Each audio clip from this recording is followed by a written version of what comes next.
3 दोस्तों, इस समय देश में कोरोना काल की महाआफत चल रही है। लोगों को ऑक्सीजन नहीं मिल पा रहा, बेड नहीं मिल पा रहा है, वेंटिलेटर नहीं मिल पा रहा है। देश विश्वगुरु बन रहा है। विस्टा प्रोजेक्ट नहीं रुक रहा है, संसद भवन नहीं रुक रहा है।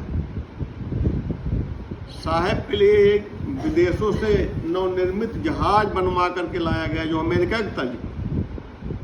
नकल अमेरिका करेंगे, देश की हालत नहीं देखेंगे। देश की हालत क्या है? आंकड़े छुपाए जा रहे हैं। गंगा में लाशें सड़ रही हैं। स्वच्छ गंगा, स्मार्ट सिटी बना रहे थे, पता नहीं। कितने सांसद गांवों को गोद लिए थे, पता नहीं। स्वच्छ भारत, पता नहीं कहां गए। कब तक आंकड़े छुपाओ? सवा लाख मौतें हो रही हैं, आंकड़े छुपाते रहो। सिर्फ हिंदू मुस्लिम के नाम पर देश में कड़ुआहट घोलने का काम किया जा रहा है। हिंदुओं के ऊपर खतरा बताया जाता है। 140-50 करोड़ की आबादी वाले देश में 100-125 करोड़ हिंदू रहते हैं। 25-30 करोड़ अन्य समुदाय के रहते हैं। उनसे भयभीत कराया जाता है। हिंदू खतरे में, जबरदस्ती हिंदुओं को कायर घोषित करने की कोशिश की जाती है। आप इतने बड़े डरपोक, देखो 25 करोड़ की मुस्लिम, नाम ले मुस्लिम आबादी से तुम्हें खतरा है। अपने आप को देशभक्त बताते हैं, हम देशभक्त हैं। ऐसी देशभक्ति पे लानत है। देश, समाज 36 बिरादरी को लेकर बनता है। उसमें हिंदू भी रहेंगे, मुस्लिम भी रहेंगे, सिख भी रहेंगे, ईसाई भी रहेंगे, बौद्ध भी रहेंगे। सभी समुदाय को एक साथ लेकर चलने वाला देश बनता है। वो देश तरक्की करता है। जिस देश की राजनीति की धुरी, उसकी नींव ही वैमनस्यता फैलाने पे टिकी है, उस देश को क्या संदेश दे देगा? स्वास्थ्य सुविधा के नाम पे जीरो। लोग बाग उतने कोरोना से नहीं मरे जितने ऑक्सीजन कमी से मरे, जितनी वेंटिलेटर कमी से मरे। नहीं मिल पा रहा। इन्हीं के विधायक, इन्हीं के सांसद मर गए, अस्पतालों में जगह नहीं पाए, बनाए ही नहीं, बनाने की जरूरत ही नहीं समझा। क्योंकि लोग बाग तो हिंदू मुस्लिम के नाम पे वोट देते हैं ना। उनको अस्पताल थोड़े चाहिए था, उनको तो मंदिर चाहिए था, मस्जिद चाहिए था, सब कुछ। पहला सुख हो निरोगी काया, दूजा सुख घर में हो माया, तीजा सुख पुत्र अधिकारी, चौथा सुख पतिव्रता नारी। बड़े बूढ़े मारे कहावत ऐसे बोलते हैं। पहला सुख हो निरोगी काया। अगर देश स्वस्थ रहेगा, स्वस्थ कब रह सकता है? जब देश में स्वास्थ्य को सबसे प्राथमिकता दी जाए। बनाओ ना, इतने सारे जनता से टैक्स लेते हो। बिस्कुट ले लो, नमकीन ले लो, माचिस की डिब्बी ले लो, पेट्रोल ले लो, डीजल ले लो, दारू ले लो, गाड़ी ले लो, घोड़ा ले लो, हवाई जहाज खरीद लो, सब चीज में टैक्स है। नौकरी कर रहा हूँ, तनख्वाह पा रहा हूँ, टैक्स कट रहा है। उसके बाद साल भर में जितना बचत कर रहा हूँ उसके ऊपर इनकम टैक्स कट रहा है। दुनिया में प्रकार का टैक्स है। इतना सब लेने के बावजूद भी अगर स्वास्थ्य सुविधाएं, जनता का हक है, जनता को मांगना चाहिए। फ्री इंजेक्शन नहीं दे सकते हो, फ्री टीका नहीं दे सकते हो, राज्यों के ऊपर डाल देते हो। ठीक है, राज्यों के ऊपर भी बहुत सारे बोझ पड़ते हैं, टैक्स आता है, उनके पास भी टैक्स आता है, उनको भी करना चाहिए। लेकिन आप क्या बोल के आए थे सत्ता में? यही सब तो बोले थे, महंगाई कम हो जाएगी, काला धन वापस आ जाएगा, भ्रष्टाचार खत्म हो जाएगा।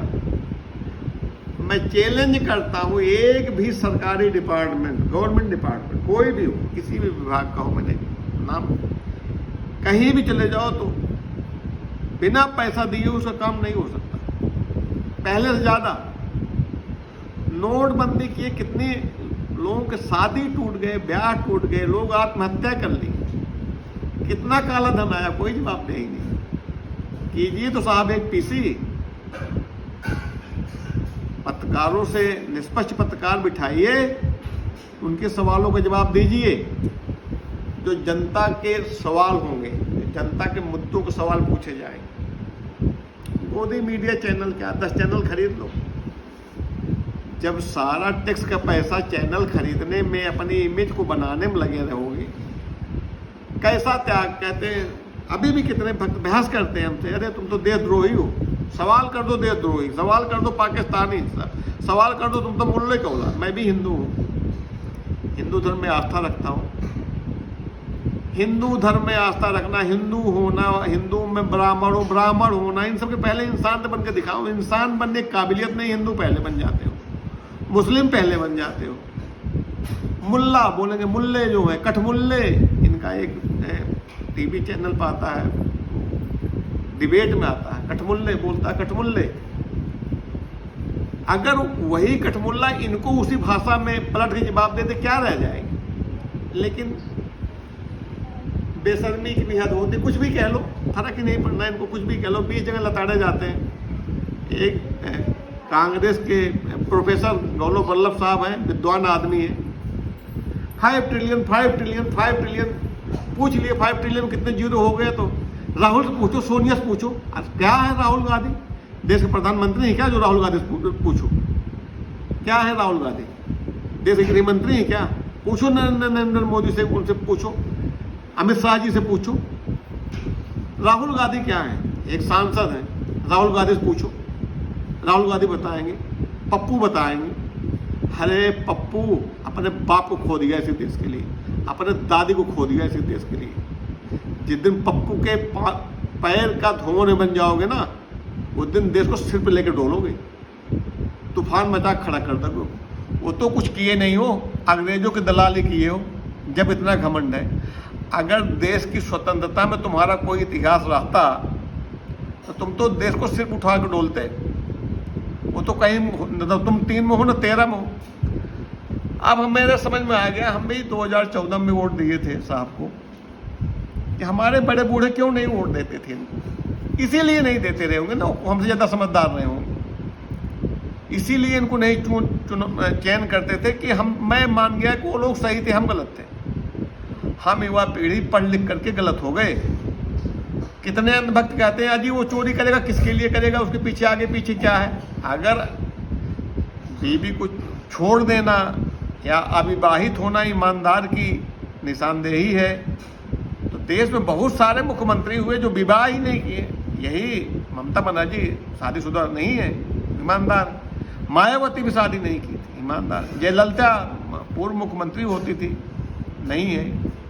इसका मतलब वो भी ईमानदार, सभी ईमानदार है। फिर मतलब कोई आपके दल में थोड़े बिना शादी, और भी दलों में शादी, जिसकी शादी नहीं की है या नहीं हुई है, नहीं की है, सभी ईमानदार हो सकते हैं, ऐसा नहीं हो सकता है।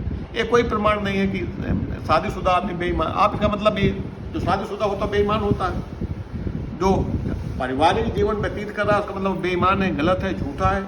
आपके कहने का मतलब है हालांकि इस सबसे देश नहीं चलेगा।